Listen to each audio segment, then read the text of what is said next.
Welcome student. हम लोग आज स्टार्ट करेंगे चौथा अध्याय 12th की हिंदी का अर्धनारीश्वर। इसका पहला पार्ट जो लेखक परिचय होता है वो मैंने डाल दिया अपने चैनल पे, आप उसको देख सकते हैं, इससे पहले वाली वीडियो में है।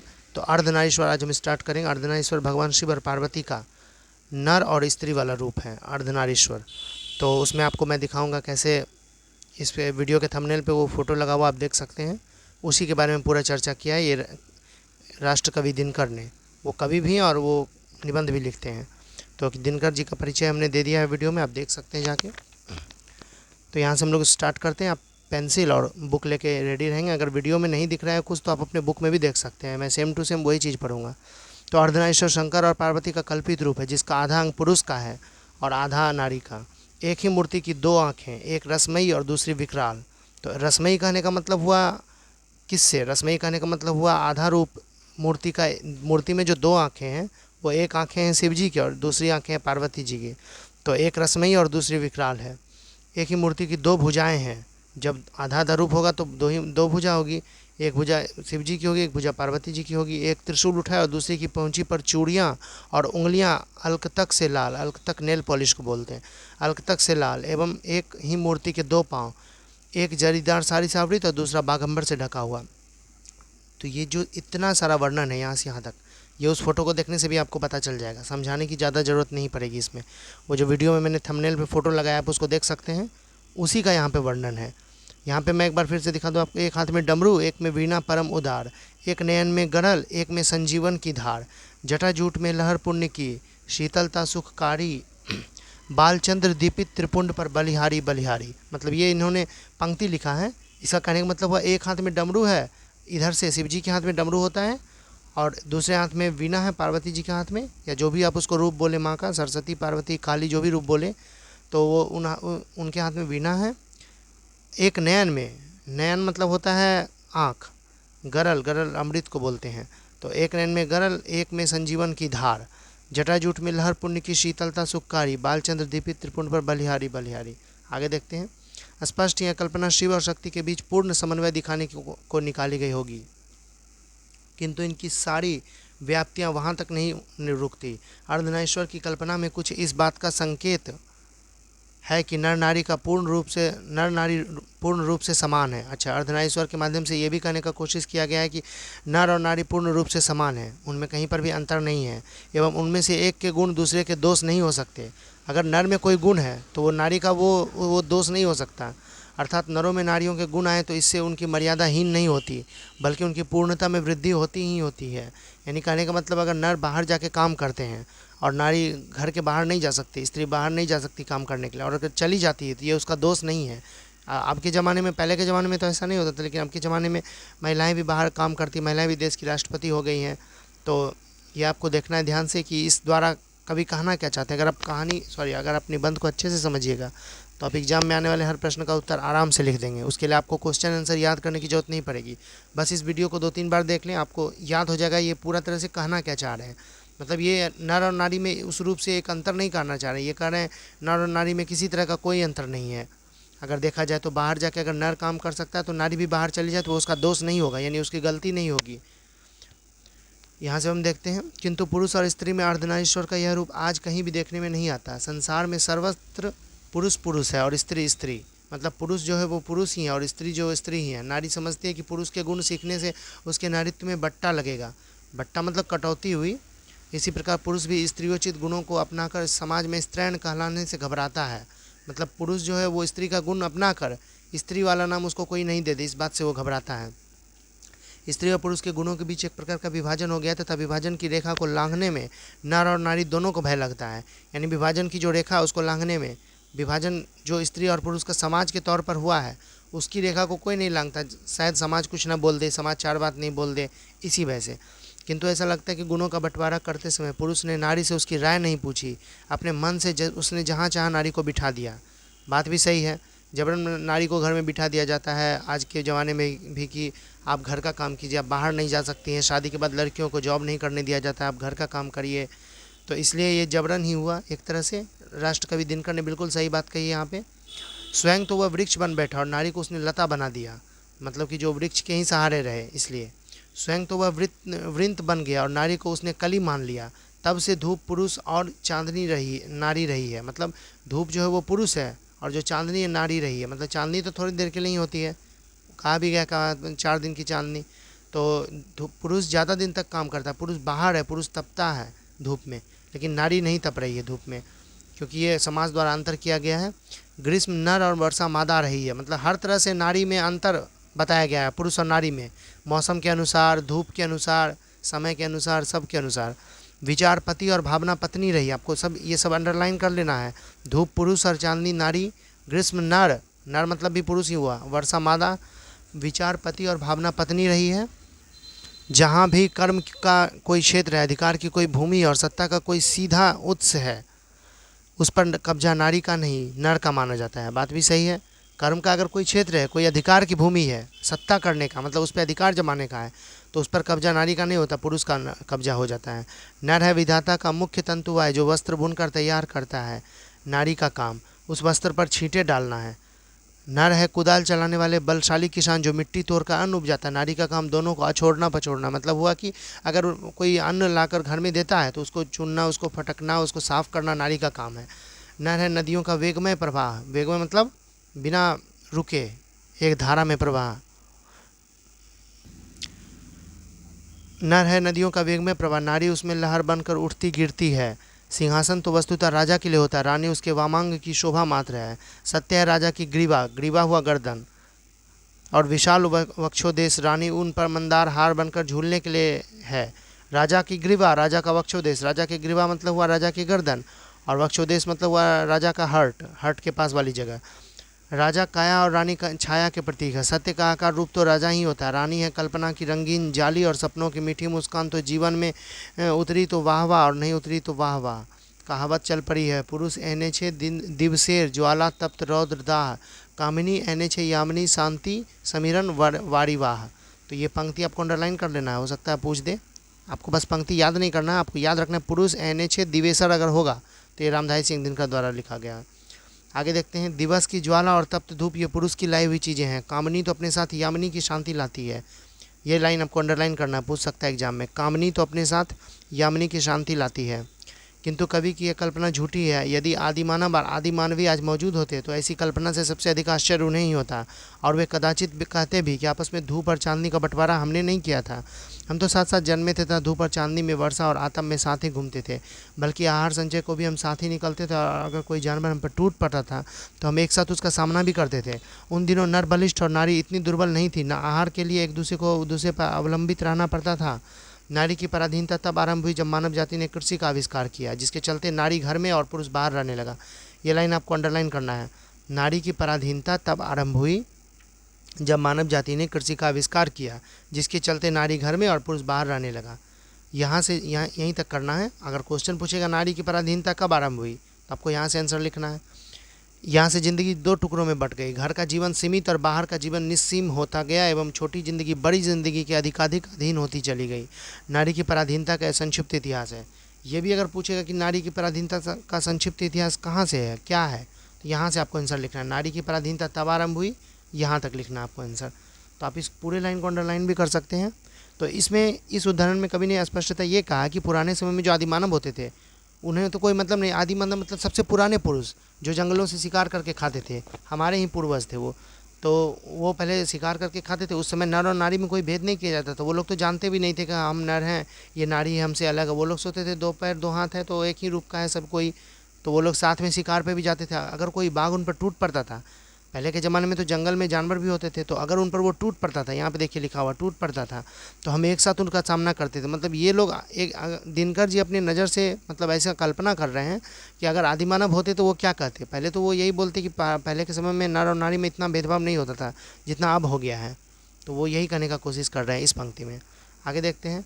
नर और मादा पशुओं में भी थे और पक्षियों में भी, किंतु पशुओं और पक्षियों ने अपनी मादाओं पर आर्थिक परवशता नहीं ला दी, लेकिन मनुष्य की मादा पर यह पराधीनता आपसे आप लद गई। यहाँ तो आप समझ ही गए क्या कहने का कोशिश कर रहे हैं।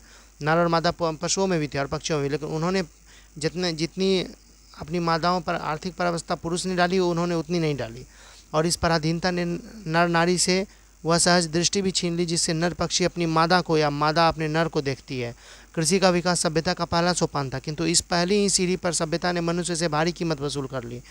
मतलब कि इस कृषि का जो था विकास, वो सभ्यता मतलब हमारी सभ्यता का पहला सोपान था। सोपान होता है सीढ़ी, मतलब ऊपर चढ़ना। ऊपर चढ़ने का मतलब डायरेक्ट सीढ़ी लगा के नहीं, मतलब अपने विकास में आगे बढ़ना। किंतु इस पहली ही सीढ़ी पर सभ्यता ने मनुष्य से भारी कीमत वसूल कर ली। आज प्रत्येक पुरुष अपनी पत्नी को फूलों या सा आनंदमय भार समझता है, और प्रत्येक पत्नी अपने पति को बहुत कुछ उसी दृष्टि से देखती है जिस दृष्टि से लता अपने वृक्ष को देखती होगी। मतलब पत्नी सोचती है हम तो इसी पे डिपेंड है, मेरा तो सारा जीवन इन्हीं पे निर्भर है, ये जिस हाल में रखेंगे, जैसे रखेंगे, मुझे उसी तरह रहना पड़ेगा। बदले ये कि ये कुछ अलग अपना नहीं कर सकती, क्योंकि ये इसे घर में ही रहने का आदेश दिया जाता है। आगे देखते हैं। इस पराधीनता के कारण नारी अपने अस्तित्व की अधिकारिणी नहीं रही। उसके सुख और दुख, प्रतिष्ठा और अप्रतिष्ठा, यहाँ तक कि जीवन और मरण पुरुष की मर्जी पर टिकने लगे।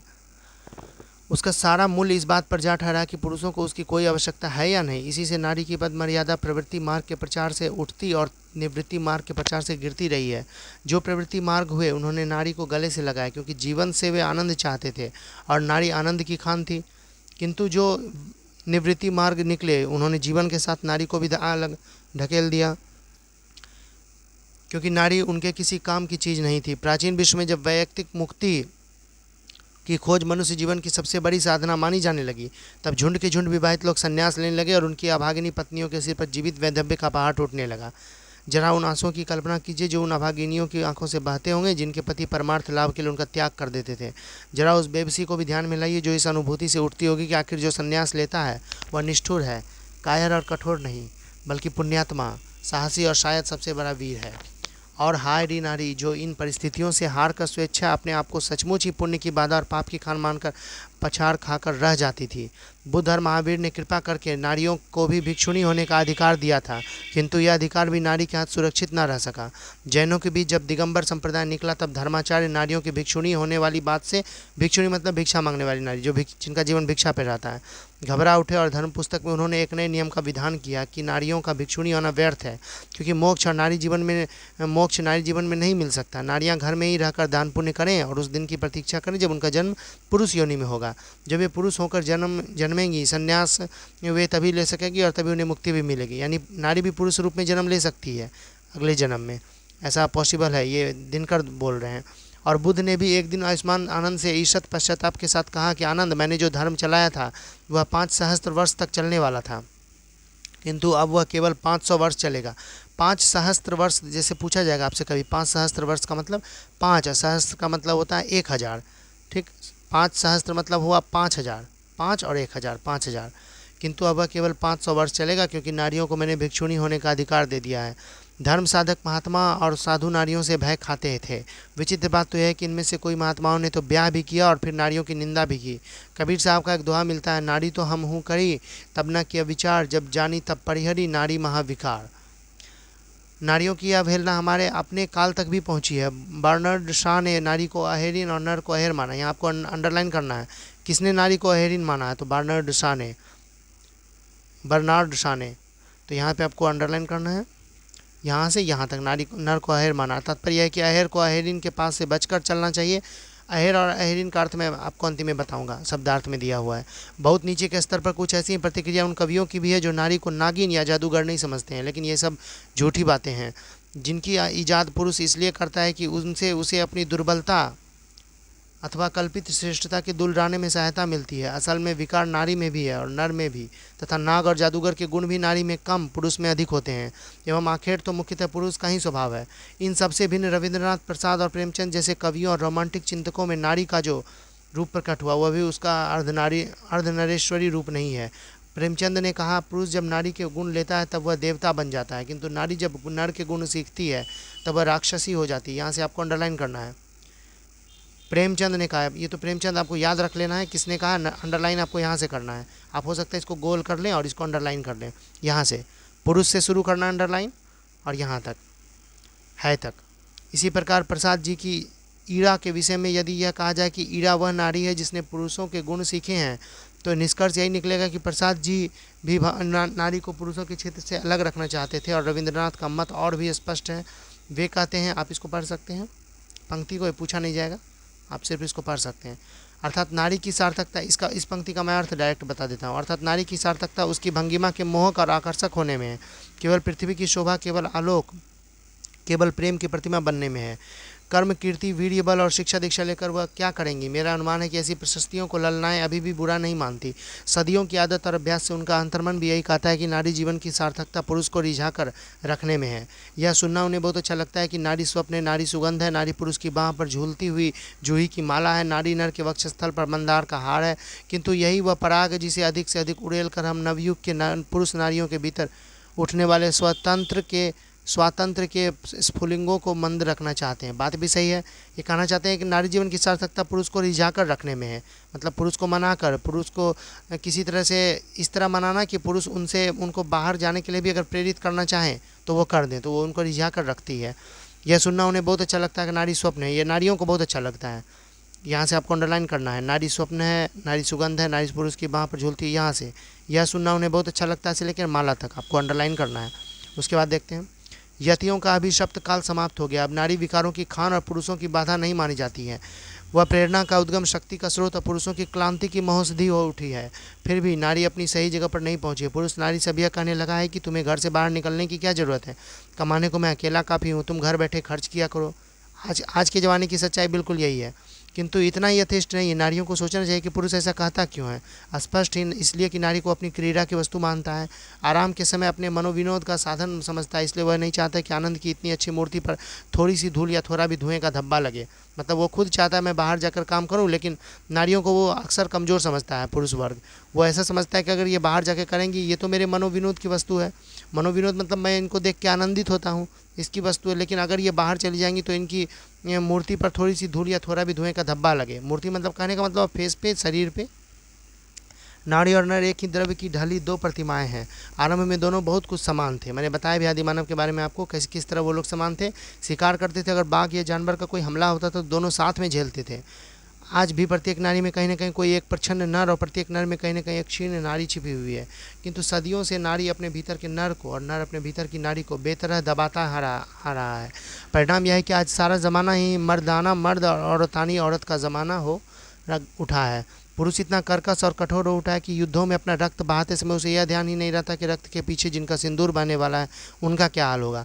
और न सिंदूर वालियों को ही इसकी फिक्र है कि और नहीं तो उन जगहों पर उनकी राय खुले जहाँ सिंदूर पर आफत आने की आशंका है। कौरवों की सभा में यदि संधि की वार्ता कृष्ण और दुर्योधन के बीच न होकर कुंती और गंधारी के बीच हुई होती तो बहुत संभव है कि महाभारत नहीं मचता। तो आप इस लाइन को अंडरलाइन करना है आपको। पूछ सकता है, स्वप्रसंग व्याख्या करें। कौरवों की सभा में यदि संधि की वार्ता मचता तक, यहाँ तक, किंतु कुंतियाँ और गंधारियाँ तब भी निश्चेष्ट थीं और आज भी निश्चेष्ट हैं। बल्कि द्वापर से कली काल तक पहुँचते पहुँचते, द्वापर युग 4 युग होते हैं, सतयुग, द्वापर, त्रेता और कलयुग, कली काल यानी कलयुग को ही बोला जाता है, तक पहुँचते पहुँचते हुए अपने भीतर की नरता का और भी अधिक दलन कर चुकी है। जहाँ कहीं फूलों का प्रदर्शन और रेशमी वस्त्रों की हाट है, नारियाँ अपने मन में से वहीं जमा होती है। जिन कांडों से फूलों के बाग उजड़ते और रेशमी वस्त्रों के बाजार जलकर खाक हो जाते हैं, उनके संचालन और नियंत्रण का सारा भार उन्होंने पुरुषों पर डाल रखा है। आधी दुनिया उछलने कूदने, आग लगाने और उसे बुझाने में लगी हुई और आधी दुनिया फूलों की सैर में है। नर नारी के प्रचलित संबंधों का मनोवैज्ञानिक प्रभाव संसार के इतिहास पर पड़ रहा है और जब तक यह संबंध नहीं सुधरते, शांति के मार्ग की सारी बाधाएं नर नारी के प्रचलित संबंधों का मनोवैज्ञानिक प्रभाव संसार के इतिहास पर पड़ रहा है और जब तक यह संबंध नहीं सुधरते, शांति के मार्ग की सारी बाधाएं दूर नहीं होगी। नारी कोमलता की आराधना करते करते इतनी कोमल हो गई कि अब उसे दुर्बल कहना चाहिए। दुर्बल मतलब वह जिसमें कोई बल नहीं रह जाए। उसने पौरुष मतलब पुरुषत्व, यानी कि पुरुष के गुण को पौरुष बोलते हैं, से अपने आप को इतना विहीन बना लिया है कि कर्म के बड़े क्षेत्रों में पाँव धरते मतलब रखते ही उसकी पत्तियाँ कुम्हलाने लगती है और पुरुष में कोमलता की जो प्यास है उसे नारी भली भांति शांत कर देती है। फिर पुरुष अपने भीतर कोमलता का विकास क्यों करे? इस स्थिति से बाहर निकलने का रास्ता वह नहीं जिसे रोमांटिक कवियों और चिंतकों ने बतलाया है, बल्कि वह है जिसकी ओर संकेत गांधी और मार्क्स करते हैं। गांधी, महात्मा गांधी और मार्क्स, वे कार्ल मार्क्स के विचार को मार्क्स बोलते हैं। निवृत्ति मार्गियों की तरह नारी से दूर भागने की बात तो निरी मूर्खता की बात है और भोगवादियों के समान नारी को निरे भोग की वस्तु मान बैठना और भी गलत है। नारी केवल नर को रिझाने अथवा उसे प्रेरणा देने को नहीं बनी है। जीवन यज्ञ में उसका भी अपना हिस्सा है और वह हिस्सा घर तक ही सीमित नहीं, बाहर भी है। जिसे भी पुरुष अपना कर्म क्षेत्र मानता है वह नारी का भी कर्म क्षेत्र है। नर और नारी दोनों के जीवनोद्देश्य एक है। यह अन्याय है कि पुरुष तो अपने उद्देश्य की सिद्धि के लिए मनमाने विस्तार का क्षेत्र अधिकृत कर ले और नारियों के लिए घर का छोटा कोना छोड़ दे। जीवन की प्रत्येक बड़ी घटना आज केवल पुरुष प्रवृत्ति से नियंत्रित और संचालित होती है, इसलिए उसमें कर्कशता अधिक, कोमलता कम दिखाई देती है।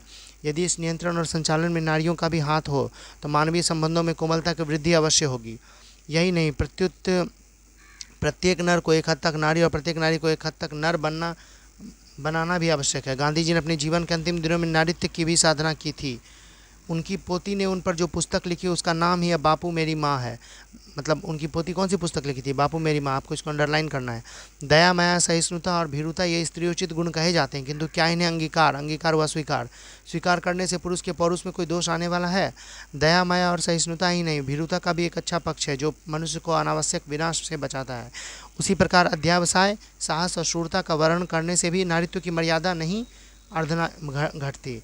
अर्धनारीश्वर केवल इसी बात का प्रतीक नहीं कि नारी और नर जब तक अलग हैं तब तक दोनों अधूरे हैं, बल्कि इस बात का भी पुरुष में नारित्व की ज्योति जगे और यह कि प्रत्येक नारी में भी पुरुष का स्पष्ट आभास हो।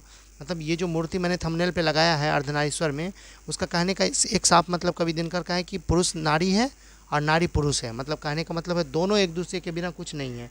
अगर पुरुष आज बाहर का काम कर रहा है तो नारी को भी बाहर का काम करना चाहिए। दोनों को वो काम करना चाहिए जो दोनों एक दूसरे के लिए नहीं करते हैं। जैसे नारी पुरुषों का काम नहीं कर सकती तो नारी को पुरुषों का काम करना चाहिए। ये कहना चाह रहे कवि दिनकर। तो आपको इस बात को अच्छे से समझना, और हो सकता है कोई क्वेश्चन आप याद नहीं कि आप बना के भी लिख सकते हैं। अगर आप अच्छे से समझिएगा निबंध में क्या कहा गया है। तो यहाँ पे जैसे क्वेश्चन, यदि संधि की वार्ता कुंती और गांधारी के बीच हुई थी तो बहुत संभव है कि महाभारत नमस्ता। मैंने आपको बोला था अंडरलाइन करने, मैंने क्वेश्चन नहीं देखा था लेकिन आपको बोला था अंडरलाइन करने। देखिए यहाँ पे वो क्वेश्चन पूछा भी गया है। लेखक के इस कथन से क्या आप सहमत, अपना पक्ष रखें। तो यदि संधि की वार्ता कुंती और गांधारी के बीच हुई थी तो इस सब का आंसर मैं पीडीएफ में आपको दे दूंगा। आप अगर बुक से भी खोज के उसका आंसर अंडरलाइन कर सकते हैं। अगर पीडीएफ में मिलेगा तो आप उसी को लिख लीजिएगा। अर्धनारीश्वर की कल्पना क्यों की गई होगी, आज इसकी क्या सार्थकता है, ये दूसरा क्वेश्चन है। ये तो वीवीआई, आपको इसको वीवीआई कर लेना है। रविंद्रनाथ प्रसाद और प्रेमचंद के चिंतन से दिनकर क्यों असंतुष्ट हैं, ये आपको हम लेखक परिचय में मिल जाएगा इसका आंसर। प्रवृत्ति मार्ग और निवृत्ति मार्ग क्या है, बुद्ध ने आनंद से क्या कहा, स्त्री को अहेरी, नागिन और जादूगरनी कहने के पीछे क्या मंशा होती है, क्या ऐसा कहना उचित है। तो ये भी क्वेश्चन वीवीआई, इसको भी आपको वीवीआई कर लेना। और पीडीएफ में मैं जो जो क्वेश्चन दूंगा सारा वीवीआई ही है, आपको उसको सबको उतारना। तो अब हम लोग शब्दार्थ देखते हैं। शब्दार्थ जो वीडियो में, प्रवृत्ति मार्ग हुआ गृहस्थ जीवन की स्वीकृति का मार्ग। मतलब घर का जो जीवन होता है, गृहस्थ जीवन, उसको स्वीकार करने का जो रास्ता होता है उसको प्रवृत्ति मार्ग बोलते हैं। निवृत्ति मार्ग हुआ गृहस्थ जीवन को अस्वीकार करने वाला मार्ग। प्रवृत्ति का उल्टा हुआ निवृत्ति। अगर आपको विलोम शब्द भी आएगा तो आप यही लिखेंगे, प्रवृत्ति का उल्टा निवृत्ति। मतलब गृहस्थ जीवन को एक में स्वीकार किया जाता है, एक में अस्वीकार किया जाता है, मतलब स्वीकार नहीं किया जाता है। दिगंबर हुआ जैन धर्म का वह संप्रदाय जो वस्त्रहीन दिन जीवनचर्या स्वीकार करता है। मतलब दिगंबर हुआ जिसका दिशा ही अंबर हो, दिक जोड़ अंबर, संधि विच्छेद अगर इसका करते हैं तो दिगंबर हुआ जैन धर्म का, जैन धर्म है, जैन धर्म के कौन थे प्रवर्तक, महावीर। वह संप्रदाय जो वस्त्रहीन, मतलब बिना वस्त्र का जीवनचर्या स्वीकार करता है। जीवनचर्या मतलब एक ही दिन नहीं, पूरे जीवन बिना वस्त्र का गुजारता है। श्वेतांबर हुआ श्वेत वस्त्र पहनने वाला जैन संप्रदाय। मतलब जैन संप्रदाय में जो उजला वस्त्र पहनता है वो। तो अल्क तक हुआ आलता, आलता को बोलते हैं नेल पॉलिश। बाघंबर हुआ बाघ के चर्म का वस्त्र। आप यहाँ से लेके यहाँ तक शब्दार्थ देख सकते हैं, जो भी शब्द आपको भारी लगे इसमें आप देख सकते हैं। बहुत ग्रीवा हुआ गर्दन, मैंने आपको पहले ही बता दिया था, तो आप इसको याद कर सकते हैं अगर आपको समझना है। तो वीडियो तो पूरी हो गई, आपको मैंने जहाँ जहाँ अंडरलाइन बोला करने कर लीजिए, और इस वीडियो को 2 से 3 बार देख लीजिए ताकि आपको उनका निबंध याद रहे कि कहना क्या चाह रहे हैं वो। उसके बाद आप कोई भी क्वेश्चन का आंसर का वर्णन कर देंगे। तो अगर वीडियो अच्छी लगे तो वीडियो को लाइक करें, हमारे चैनल को सब्सक्राइब करें। वीडियो को पूरा देखने के लिए धन्यवाद।